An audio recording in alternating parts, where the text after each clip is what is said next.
¿Cuántas veces te has quedado atrapado en el tráfico?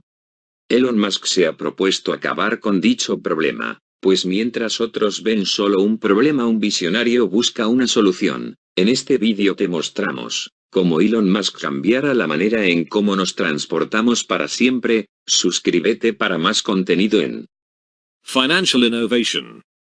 Elon Musk pretende mejorar la manera en cómo nos transportamos. El proyecto ya ha sido iniciado debajo de Los Ángeles en Estados Unidos. Estamos intentando cavar un agujero debajo de Los Ángeles para crear el comienzo de lo que será una red tridimensional de túneles, para aliviar la congestión. Es lo que ha dicho el magnate a una entrevista. Una de las cosas más frustrantes ahora mismo es el tránsito. Afecta en cualquier lugar del mundo pues les quita gran parte de su vida. We're going to spend some time exploring your vision for what an exciting future might look like, which I guess makes the first question a little ironic. Why are you boring? Yeah, I ask myself that frequently. We're trying to dig a hole under LA, and this is to create the beginning of what will hopefully be a 3D network of tunnels to alleviate congestion. So, I mean, right now, I think one of the most soul-destroying things is traffic. It affects people in every part of the world. It takes away so much of your life, and it's horrible. It's particularly horrible in LA. And I think you've brought with you the first visualization that's been shown of this. Can I show this? Yeah, absolutely. So this is the first time, just to sort of show what we're talking about. So there are a couple of key things that are important in having a 3D tunnel network. First of all, you have to be able to integrate the entrance and exit of the tunnel seamlessly into the fabric of a city. So by having an elevator, sort of a car skate that's on an elevator, you can integrate the entrance and exits to the tunnel network just by using 2 parking spaces. And then the car gets on a skate. There's no speed limit here, so we're designing this to be able to operate at 200 kilometers an hour, about 200 kilometers an hour, or about 130 miles per hour. So you should be able to get from, say, Westwood to LAX in 5-6 minutes. So possibly initially done as like on a sort of toll road type basis. Yeah. Which I guess alleviates some traffic from the surface streets as well.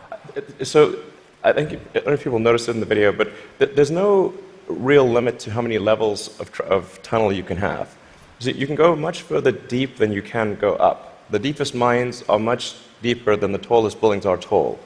So you can alleviate any arbitrary level of urban congestion with the 3D tunnel network. This is a very important point. So a key rebuttal to the tunnels is that if you add one layer of tunnels, then that will simply alleviate congestion. It'll get used up, and then you'll be back where you started, back with congestion. But you can go to any arbitrary number of tunnels, any number of levels.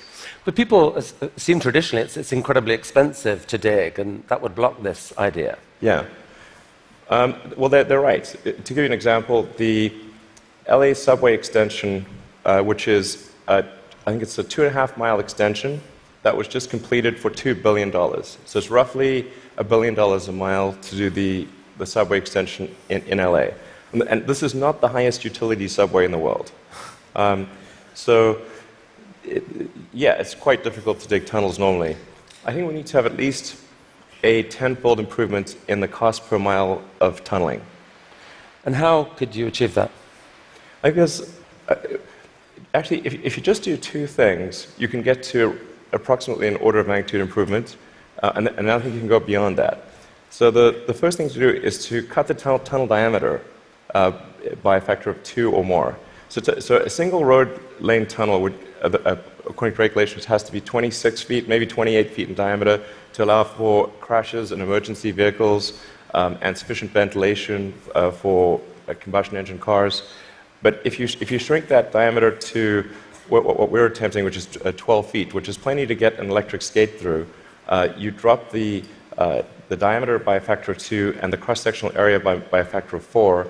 So, and the tunneling cost scales with the cross-sectional area. So that's roughly a half order of magnitude improvement right there. Then tunneling machines currently tunnel for half the time, then they stop, and then the rest of the time is putting in reinforcements for the tunnel wall. So if you design the machine instead to do continuous tunneling and reinforcing, that'll give you a factor of 2 improvement.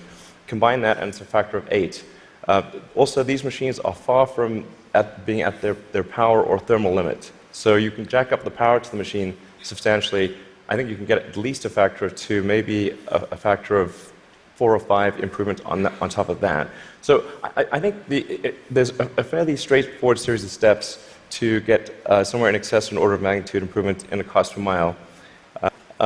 We think we might, so we developed a little pusher car to push the student pods, but we're going to try seeing how fast we can make the pusher go if it's not pushing something. So, I mean, like, sort of cautiously optimistic we'll be able to be faster than the world's fastest bullet train, even in a 0.8 mile stretch. Whoa. Good brakes. Yeah, I mean, it's either going to smash into tiny pieces or. But you can picture then a hyperloop in a tunnel, yes, running quite long distances. Exactly. So. Suscríbete para más contenido en Financial Innovation.